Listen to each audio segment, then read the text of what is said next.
En fait, la fresque de la publicité, c'est donc 3 heures d'atelier ludique pour ceux qui ne connaissent pas, à tout à l'heure, Denis, qui permet d'initier sa transition pour qui ne l'aurait pas fait. C'est un atelier qui a été initié par, aidez-moi, j'ai un petit trou de mémoire, Wimatter, merci beaucoup. Wimatter, avec, voilà, Sylvia Tassantofola me souffle la réponse, et pour cause, avec le concours de TF1 Pub, qui était un partenaire pionnier. C'est donc à eux qu'on va laisser la scène. Et donc Sylvia Tassantofola, directrice générale de TF1 Pub, et Sébastien Granier, responsable de la RSE de TF1 Publicité.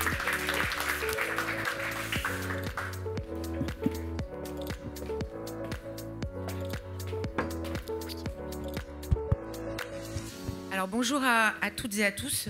Nous sommes très heureux avec Sébastien de participer à ces 3e rencontres. Pour ma part, c'est vraiment mes 3e rencontres. Et donc cette fois-ci, j'ai décidé de faire un peu différemment et de ne pas être dans des tables rondes un peu trop animées. Donc ce matin, je viens en paix, compte tenu que le sujet de la RSE, évidemment, de la transition écologique sont des sujets d'importance et des sujets qui vont nous emmener probablement sur plusieurs décennies. Alors clairement, je pense qu'on est tous alignés dans cette salle pour dire qu'il est absolument indispensable que la filière de la publicité réussisse sa transition face aux enjeux écologiques et plus globalement RSE. Mais cependant, certaines résistances au changement persistent. On vient de le voir avec Kantar sur voilà, les investissements. L'autre point, c'est un chiffre où on peut dire que le compte n'y est pas. L'ARCOM, en avril, a relevé le nombre d'entreprises qui étaient assujetties à l'obligation de faire un contrat climat. Et aujourd'hui, seuls 18% ont effectivement rempli cette obligation. Alors nous, on a une conviction, et je pense que vous la partagez, c'est que la première étape pour embarquer les parties prenantes, c'est la formation, c'est la pédagogie, c'est l'accompagnement. Et à titre d'exemple, au niveau de TF1 Publicité, on a lancé une formation à destination de tous les collaborateurs en 2022, qui était accessible donc à l'intégralité. 90% d'entre eux basés sur don volontarial ont suivi. On l'a créé avec Humatter et de cette formation est née effectivement une idée un peu plus grande, un peu plus, on va dire, open source. Ça a été de se dire, allons un cran plus loin et travaillons une adaptation de la fresque du climat sur nos enjeux de la filière de la publicité. Donc ça a donné lieu à la création de la fresque de la publicité, donc en partenariat avec Humatter et non pas Wimatter. Mathieu Janis, qui est un expert que certains d'entre vous connaissent, intransigeant, hein, soyons très clairs, et évidemment les équipes de la régie et Sébastien en première ligne. Alors la fresque de la publicité, c'est très simple, c'est un format de 3 heures, interactif, avec une première partie pour sensibiliser les participants aux enjeux des impacts sur la filière de la publicité, et la deuxième partie pour identifier des solutions, et surtout derrière ça, au-delà de les identifier, amorcer des discussions sur comment faire en sorte de trouver des leviers de réduction, hein, puisque je rappelle que l'idée, c'est de mesurer, de réduire et après, effectivement, derrière, de tendre à une logique de neutralité zéro. Mais la logique de réduction, au-delà de la mesure, est désormais le challenge qui nous attend. Donc, nous célébrons et nous réjouissons de voir enfin l'outil UDCAM, l'Impact, arriver. Et sa naissance est officialisée ce matin. Mais ce n'est que le début, puisque, de nouveau, il va falloir maintenant qu'on s'active tous ensemble pour essayer de trouver des leviers de réduction.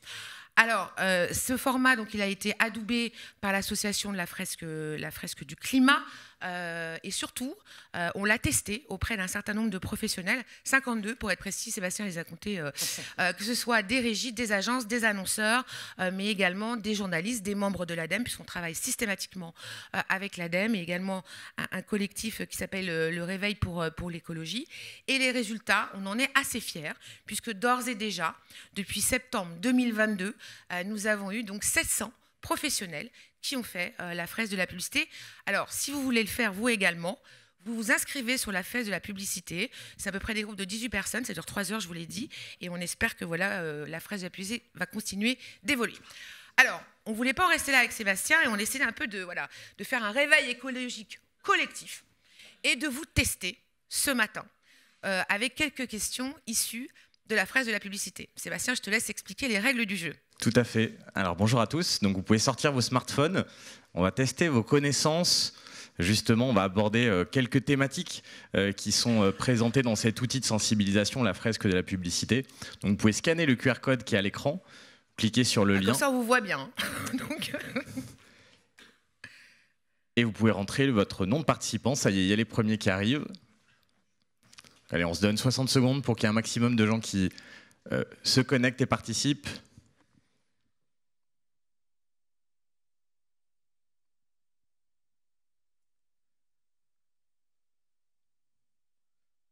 On a une centaine de participants, on doit être un peu plus dans la salle.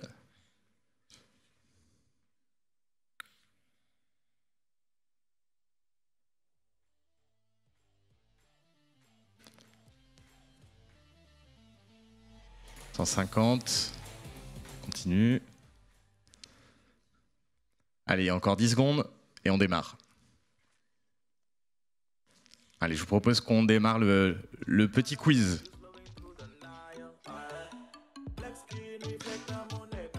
Donc on va aborder la première question.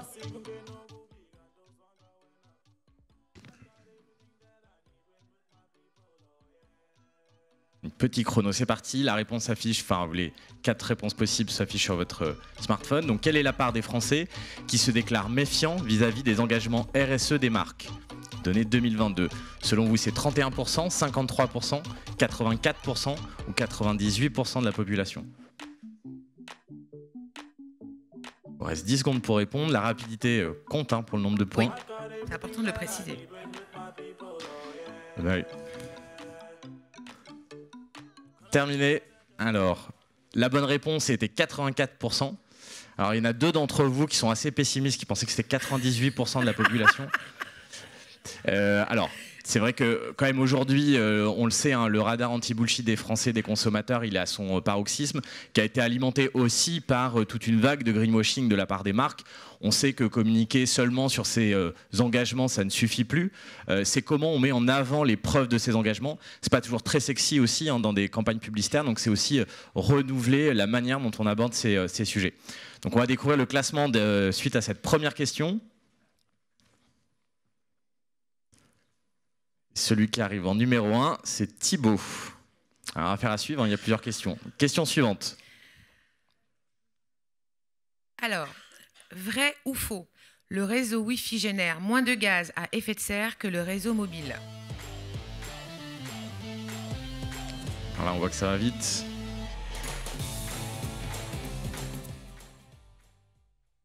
C'est encore 9 secondes pour ceux qui n'ont pas encore répondu.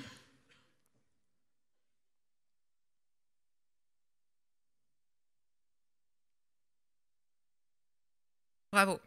Donc effectivement, le réseau Wi-Fi consomme moins de gaz à effet de serre. Donc on vous encourage vivement, où que vous soyez à titre personnel, mais également au niveau des éditeurs, de continuer à insister, à faire de la pédagogie auprès des consommateurs sur l'enjeu de consommer effectivement ces contenus, en particulier sur le digital, en utilisant le Wi-Fi. Troisième question. Ah oui, il faut voir le classement, pardon. Oui. Est-ce que ça a bougé, classement? Non, Thibaut tient la corde. Question suivante. Alors, la reconnaissance éternelle de Sylvia. Et c'est important. Quel pourcentage des investissements publicitaires est consacré à la RSE? On va voir si vous étiez attentif à l'intervention de Kantar juste avant. Donc 11,5%, 23%, 42,6% ou 76%. Donc c'est des messages qui intègrent un sujet autour de la thématique RSE ou qui présentent un produit ou un service plus respectueux de l'environnement. Fin du chrono. Ah, ouais, tout le monde n'a pas été attentif, mais la majorité d'entre vous. Il y a une majorité, allez, voilà. on va valider quand même. Effectivement, c'est 11,5%. Donc, finalement, alors, ça dépend si on voit le verre à moitié vide ou à moitié plein, mais finalement, ça reste assez faible par rapport à l'ensemble des investissements publicitaires. Donc, on voit les marges de progression possibles pour les marques, pour les annonceurs. Oui, à titre d'information néanmoins, parce qu'on fait nous-mêmes un baromètre de suivi aussi avec les données Kantar, sur les assets du groupe TF1, on est à 28% janvier-avril 2023 versus 24% janvier-avril 2022. Donc voilà, après il y a aussi... voilà. Selon les médias, on voit effectivement qu'il y a des poids qui sont différents. Il y a aussi un impact économique par ailleurs qui explique que certains secteurs ont peut-être aussi été challengés et ont eu d'autres priorités. Alors, on attaque... alors déjà, est-ce que Thibaut est toujours là ? Thibaut s'est Sacha. fait. Ouais. Ah oui, carrément Choper sa disparu, place, il Thibaut. est carrément disparu du Donc, top 5. Sacha a pris le pouvoir. Donc, Il reste alors, 2 questions. prochaine question, voilà. Combien de kilogrammes d'imprimés publicitaires retrouve-t-on en moyenne par an chez les Français? Je sens Anso, Cruc, perplexe. Laurent Broca, confiant. Hyper confiant.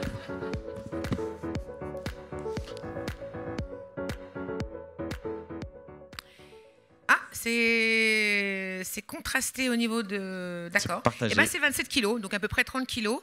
Ce qui veut dire 30 kilos par foyer, donc à peu près 11 kilos par habitant. C'est 3% des déchets des ménages en France. 3%. Et alors, dernière question. Alors, on va voir le classement. Est-ce que Ça Sacha génère garde de la sa place de discussion. leader? Oui.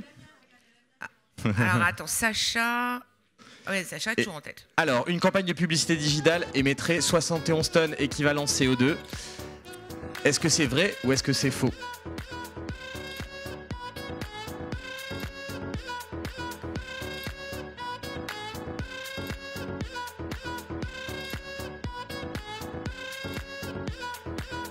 Il reste 3 secondes. Et la bonne réponse, c'est vrai. Effectivement, c'est l'équivalent de l'empreinte carbone annuelle de 7 Français. Donc là, on parle que d'une seule campagne, d'un seul message publicitaire. Donc à l'échelle de toute notre industrie, c'est assez phénoménal. Donc, ce qui permet effectivement d'appuyer ce que je vous disais en introduction et l'enjeu de travailler désormais collectivement sur l'accompagnement des marques en ce qui concerne les leviers de réduction. Avant de conclure, je vais changer de casquette 2 secondes. Je ne sais pas si Hélène Chartier est dans la salle. Aux dernières rencontres en février, on avait beaucoup parlé du label Digital at Trust et de la fin du label Digital Trust, et même certains qui étaient très émus de la fin de ce label Digital at Trust. Alors, on vous l'avait teasé et on vous avait dit qu'on avait décidé de donner une nouvelle orientation à ce label, avec finalement non plus être dans une logique de label justement, mais plutôt dans une logique de programme, avec un nouvel angle qui est le Sustainable Digital at Trust. Donc, on a énormément travaillé avec les différents membres du SRI et je vous propose de découvrir en images, voilà, un peu l'ambition de ce Sustainable Digital at Trust, et on vous donne surtout rendez-vous à la rentrée pour la suite. Alors, Sylvia, juste avant, je te propose quand même qu'on découvre les pardon, gagnants. on n'a pas vu les gagnants. Parce que Sacha, Le du coup, top. je suis perdue, t'as raison. Ah oui, effectivement. Ah, pardon. Et alors, on va découvrir le podium. Alors, en numéro 3, quelqu'un qui s'appelle Green. Muffin. Et le numéro 1. Damien. C'est Damien Bravo. de Foucault. Est-ce qu'il y a plusieurs Damien dans la salle? Écoute, bravo. Donc bravo à vous 3. Donc pardon, donc j'étais sur mon petit teasing série. Donc je vous propose de découvrir une vidéo donc, qui a été réalisée par le SRI donc pour vous sensibiliser donc sur ce Sustainable Digital at Trust. Et donc je vous le disais, rendez-vous à la rentrée. Je préviens, Hélène a des choix musicaux un peu particuliers. Ça va bien aussi vous réveiller là. Merci à tous en tout cas.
Merci à vous deux pour ce moment. Et merci à l'UDECAM de l'avoir permis. Je pense qu'il faut qu'on systématise ce genre de quiz et de petits moments participatifs et ludiques.